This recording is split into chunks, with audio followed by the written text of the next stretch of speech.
Issue అయిందో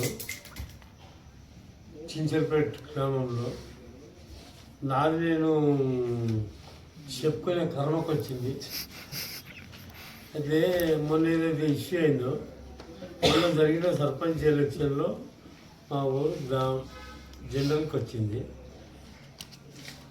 general అయినా పోటీ పడుతున్నాడు, బీసీ అయినా పోటీ పడితే నేనన్నా బీసీ ఎంపీటీసీ వస్తుంది చేద్దాం, జనరల్ చేద్దాం అంటారంటే నేను కాదన్నాను. కలిసేది వాళ్ళ పోటీ చేసుకుని నేను జనరల్ అనేది సపోర్ట్ చేస్తాను. బీసీ గెలిచిండు, జనరల్ ఓడిపోయాడు. ఎలక్షన్ అయిపోయింది, కథం అయిపోయింది, ఎవరంతలో వాళ్ళు ఉన్నారు. మొన్న సంక్రాంతి రోజు ఓడిపోయిన ఇంటికి పోయి ఉప సర్పంచి సర్పంచి ఒక 50-60 మంది ఇంటికి పోయి దర్వాజలు పెట్టినారు. వాళ్ళు అడవిలో వేసుకుంటూ నాకు ఫోన్ చేసి బాధపడుకుంటారు, ఇట్లా అయింది అట్లా అయింది అంటారంటే అప్పటికి 7:30 8 అవుతుండొచ్చు. నేను ఊళ్ళోకి వచ్చి అందరూ బయట ఉన్నారు, మొత్తం ఊరు జనం అంతా బయట ఉన్నారు. ఏమైందంటే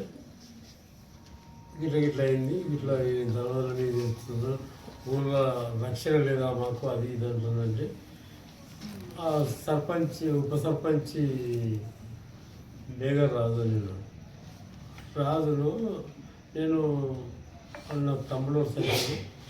వాళ్ళందరూ ఎవరు కాదు, వాళ్ళు ఉన్న వాళ్ళందరూ కూడా నా శిష్యులే. 40 ఏళ్ళ సంది నాయబడి ఉన్నోళ్ళే. నేను అన్ని రకాలుగా నాతో బాగుపడడానికి కూడా ఉన్నారు. ఇప్పుడు సర్పంచ్ గెలిచిన అనసూయ అనంతరాములు కూడా లాస్ట్ టైం మార్కెట్ డైరెక్టర్ ఇచ్చిన నేను నవాపేట మార్కెట్ డైరెక్టర్. అందరికీ అన్ని రకాలుగా చేస్తున్నాను. నా ఊళ్ళో 12-13 కోట్ల రూపాయలు పెట్టి డెవలప్ చేసిన 100% అండర్ గ్రౌండ్ డ్రైనేజ్, 100% సీసీ రోడ్లు, buildings, SC committee hall, BC committee hall, doctor building, anganwadi building, గ్రామ పంచాయతీ బిల్డింగ్, అన్నీ కాదు దాదాపు 13 కోట్ల రూపాయలతో డెవలప్మెంట్ చేశాం. నాకు ఎక్కడ కూడా ఇబ్బంది లేదు. కానీ ఆ విషయంలో నాకున్న సన్నిహితంతో మేఘరాజును తిట్టిన. ఎందుకు పోయినా ఇంటి మీదకి ఎందుకు పోయారు, రండి మాట్లాడమని తిట్టినాక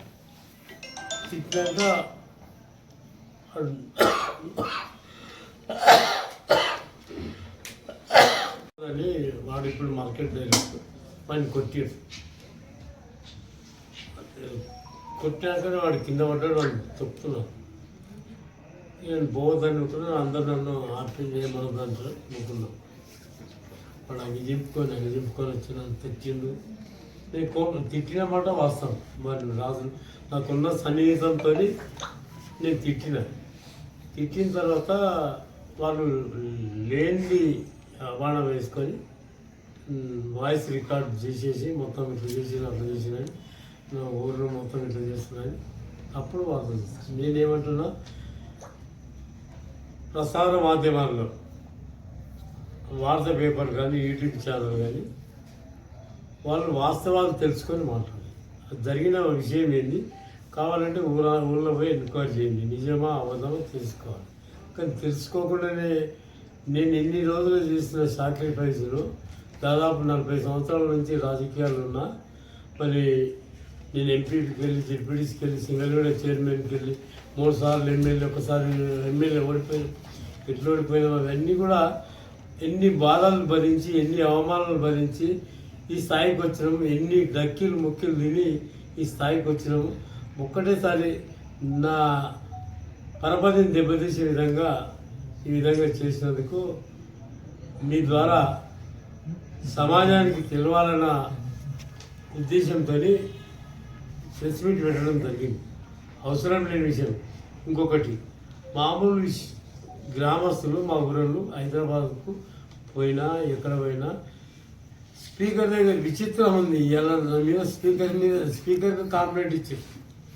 దాన్ని వెంబడే ఎవరున్నారు అనేది ఒకసారి వాళ్ళను ఆత్మవిమర్శనం చేసుకోవాలి. ఎవరు చెప్తే, ఎవరు ప్రేరేపిస్తే అవుతుంది.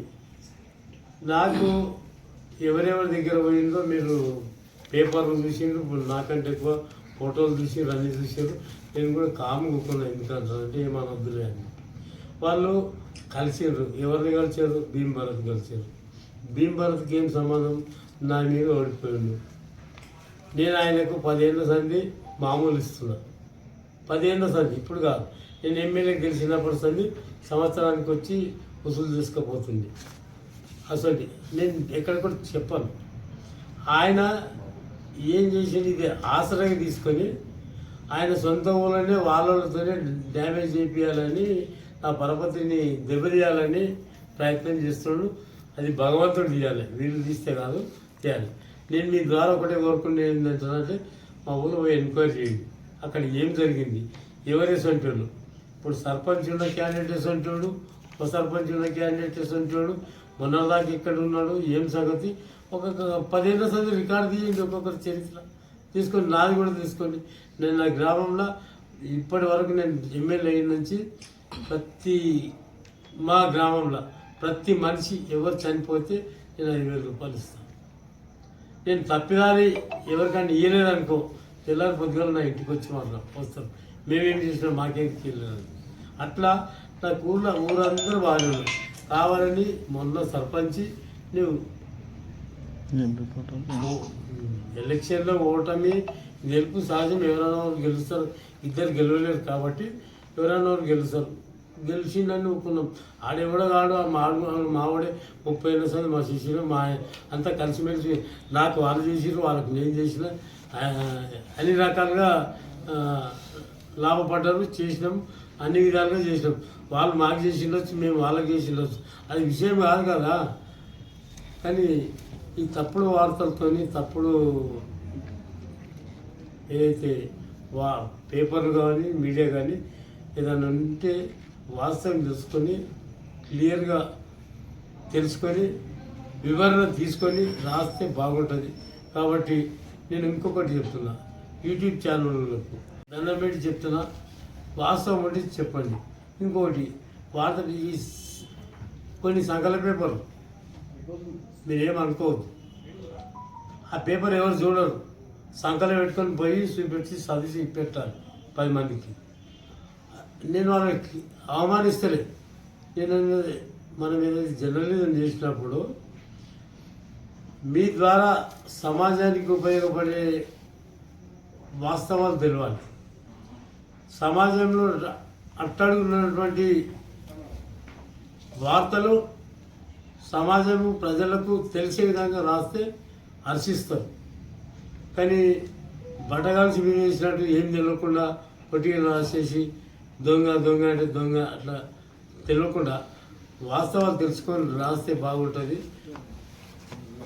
మీ ద్వారా చెప్పాలన్న ఉద్దేశంతో చెప్పిన.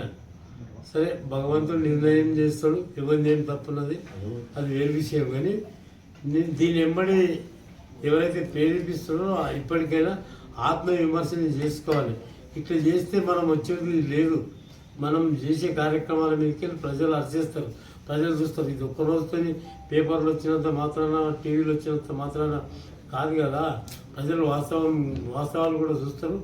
ఈ వాస్తవాలు అన్నీ కూడా సమాజానికి, లోకానికి, ప్రజలకు తెలవాలన్న సంకల్పంతో మీ ద్వారా ఈ విషయాలు చెప్పడం జరుగుతుంది. మీ గ్రామంలో జరిగే